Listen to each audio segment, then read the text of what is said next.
Good day guys. For today's vlog, meron tayong gagawing cellphone. Ito Vivo. Di ko alam kung anong model to. So ang sakit niya, sabi ni customer, ganyan lang daw. On off. Di tumutuloy. Pag ganyan, akala nila kasi minsan program. May problema sa unit, ganyan. Pero sa tingin ko, ang problema nito battery. So paano natin malalaman kung battery? Ayan, patay-patay lang siya. Tayo natin mamatay ulit Tapos gamitin natin charger mamaya.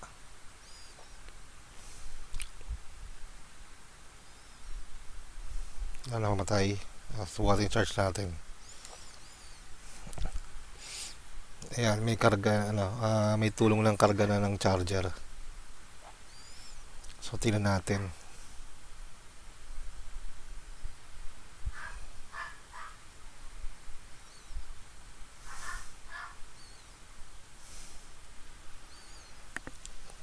Tingnan natin guys kung anong lalabas sa hula, kung tutunay ba siya.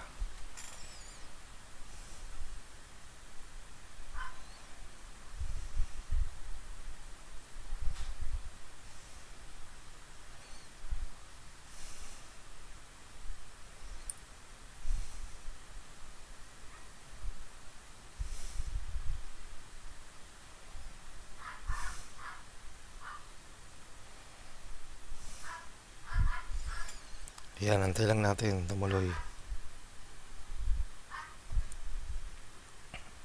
Oo, di ba?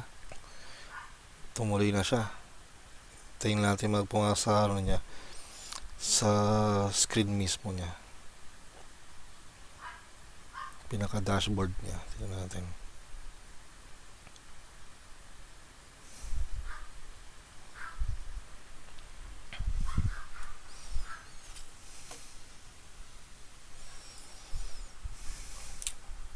So, check natin guys Antay lang natin. Tagal siya Yan, nag-boot siya. So, nag 2%. Diba?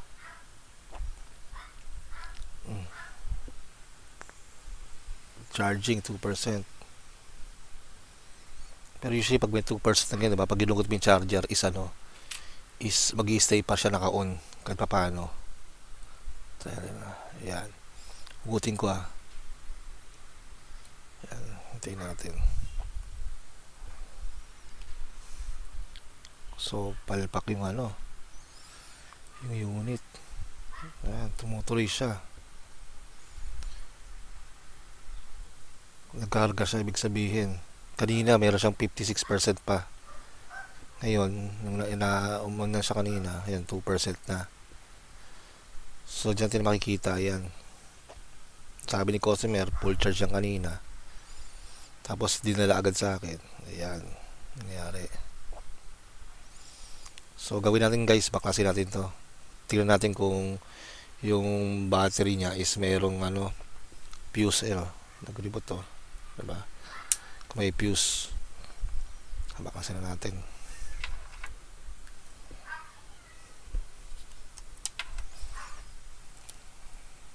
Gamit tayo ng manipis ng panungkit. Usually guys, yung mga ganito, yung gantong case sa likod, plastic siya. Ingatin din natin minsan kasi yung pintura niya nagtatanggal Hindi natin maiwasan matanggal. Pero siyempre, ingatan pa rin, hindi maging pangit. Although mayroon naman siyang back cover. Ayan. Tulungan natin ng lacquer thinner para lumambot yung pandikit.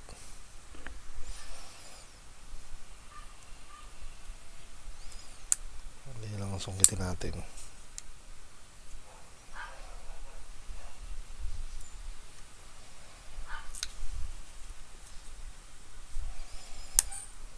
Ingat lang, baka mayroong fingerprint ba to, baka matamaan. Ingat lang tayo guys.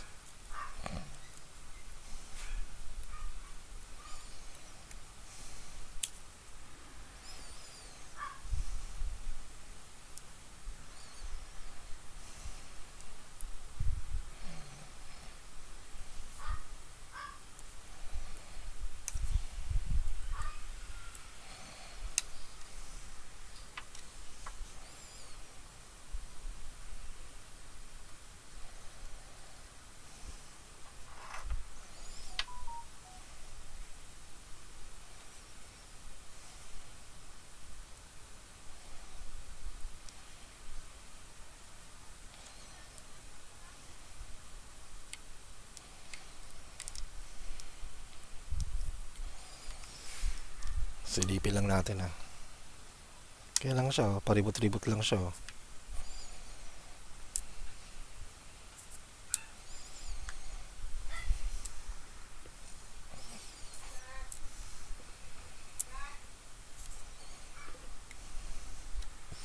Wait lang guys ha, may dumating na tao eh. Pause ko lang muna. Yun, tayo magbabalik guys.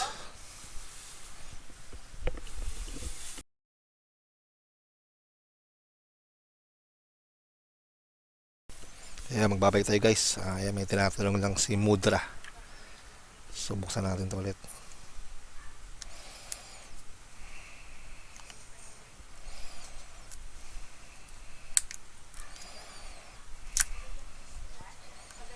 Binaba ko lang kasi yung camera ko guys eh. Para kita eh. Kita yung mismong cellphone. No? Ayan. Ayun. So may history na pala din magbubukas din to.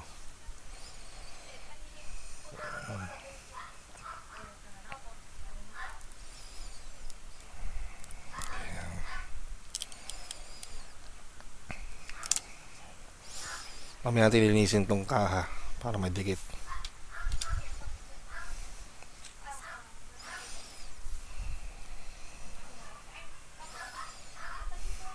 Check natin. Yeah. Bale, tanggal natin tornilyo to guys. Di pa nabubukas oh. Di pa siya nabubuksan. Virgin na virgin. Tayong nagalaw. Pero ano yung ginawa natin rito? Bakit ano? Tanggal yung takip.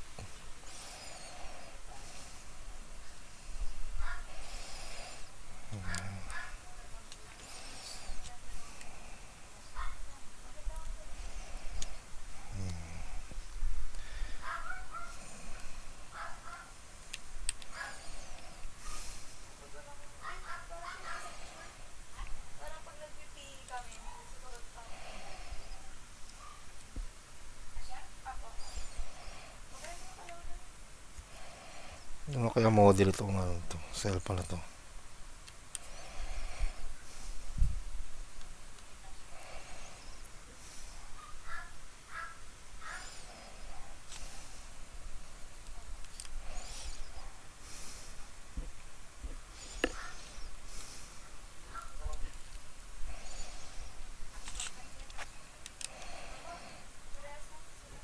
Tinanong ko sa customer ko rin kanina kung napalitan niya yung battery ito, hindi pa daw.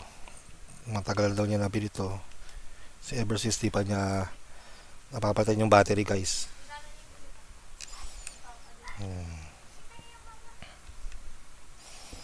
Sensyo na guys, masyadong focus yung ano camera ko kasi nakababa yung camera ko eh.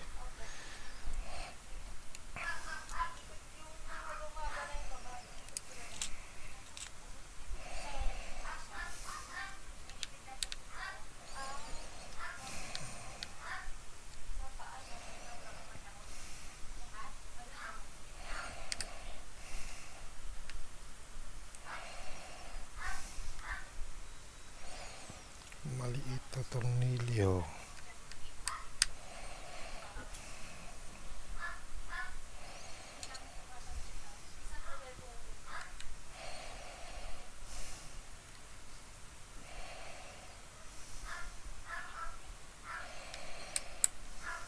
Daming tornilyo guys eh.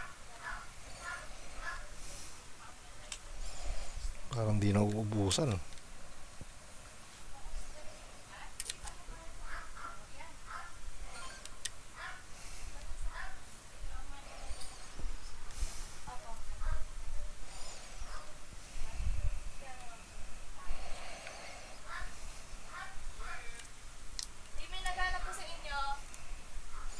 Teka lang guys, pause ko muna ulit yung video ha. May naghahanap eh. Wait lang. Magbabalik ulit tayo guys sa ating video. Shoutout sa kay paring Alan Astudillo at kay Dudes Talite ng Lagro, Quezon City.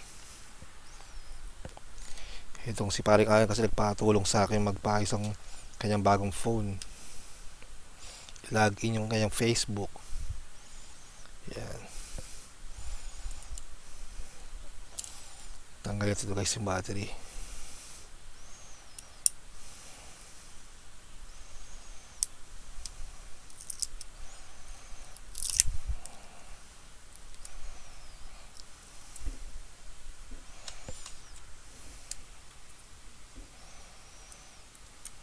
Cute ng battery dito.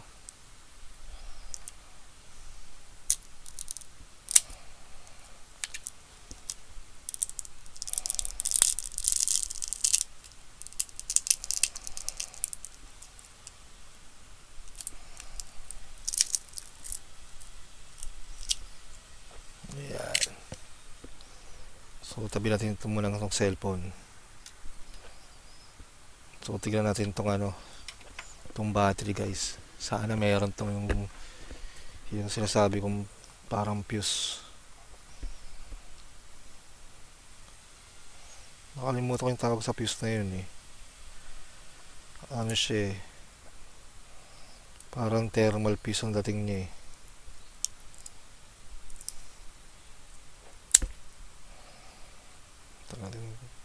Tangat ng Captain Kate. Tignan natin.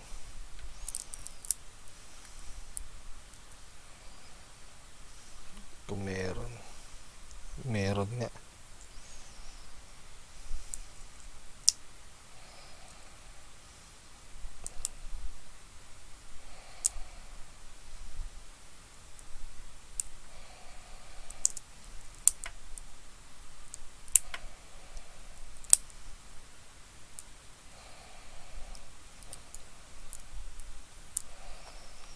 Ito guys yan oh.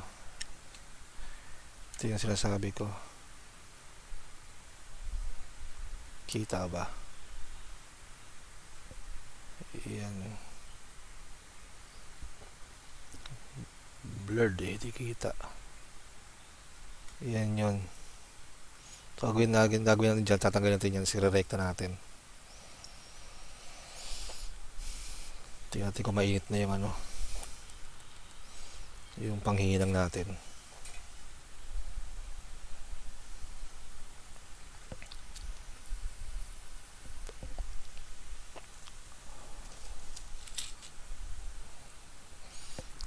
Tinggaan natin guys.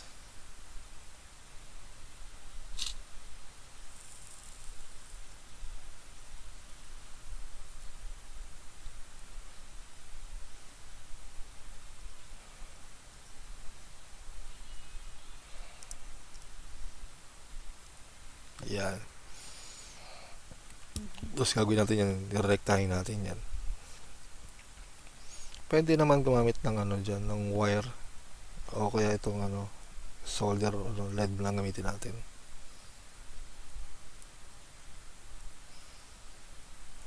Diretso buo natin jumper. Yan. Tapos takpan natin ulit guys.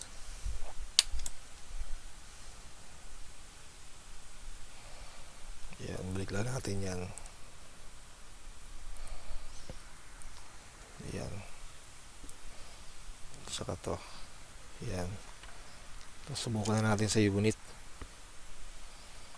Kasi 'di ba kanina, sabi ko kanina, nasa 57% 'yun, tapos yung check natin naging 2% na lang. So, balik natin ulit dito.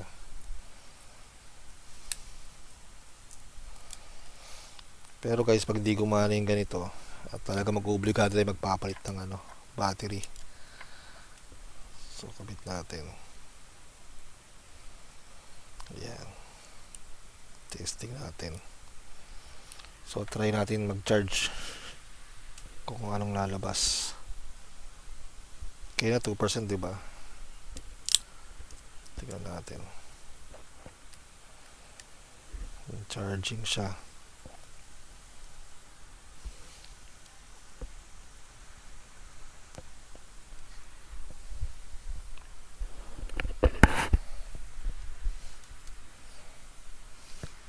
Sagad. Sagad na sagad.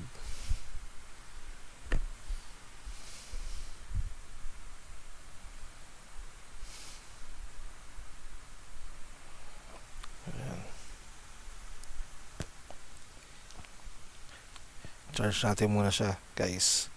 So habang charge natin, isarado ko na. Tingin ko yun ang naging problema niyan.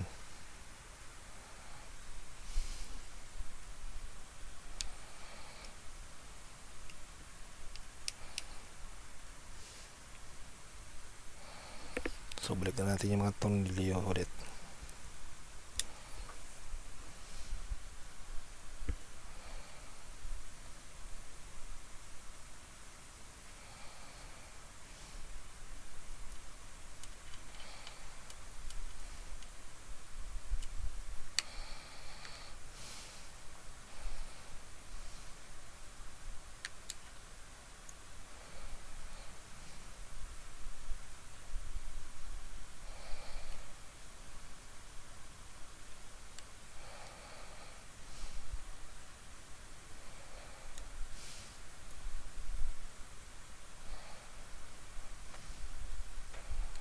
Oo nga pala guys, kung nagustuhan niyo yung mga videos ko at napadaan ka sa aking bahay dito sa aking channel pala, hinihingi ko lang sa inyo na pakiclick yung subscribe at pakiclick yung notification bell para update kayo sa mga latest videos ko na ina-upload.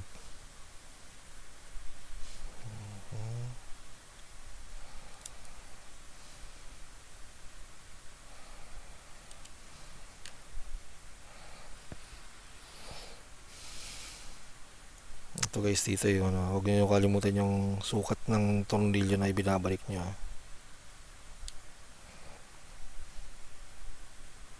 Yeah.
Daming tornilyo guys.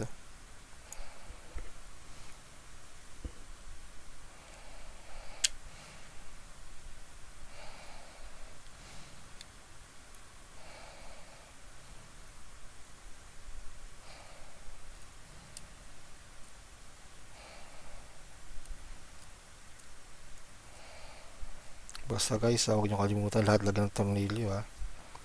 Kasi minsan nasakit ng ibang technician, nanganganak yung tornilyo eh. Di alam kung saan nakakabit yung ano eh. Yung mga ibang tornilyo eh. Ito, solid ito.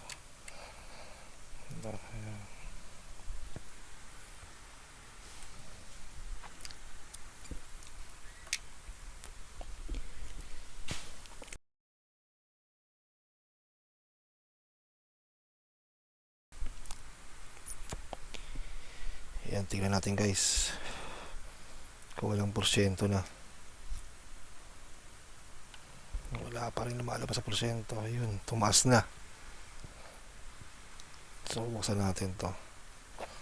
Gutin natin itong charger. Kung mamamatay-matay din siya katulad ng kanina. Pero kanina sa 2% biglang nag-charge eh. Diba?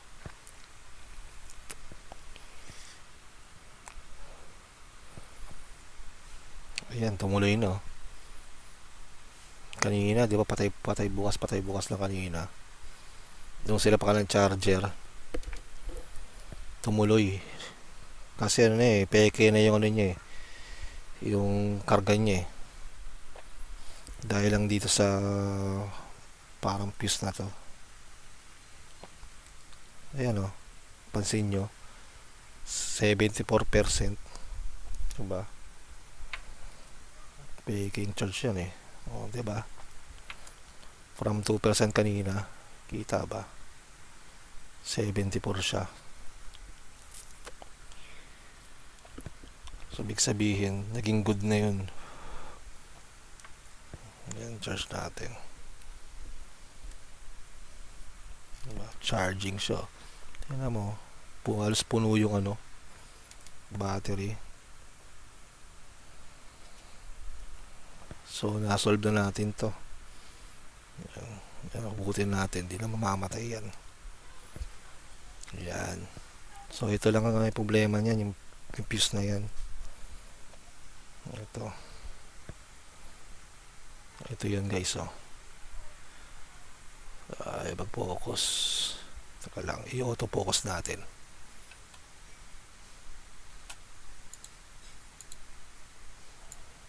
Ayan. Ayaw pa rin mag-auto-focus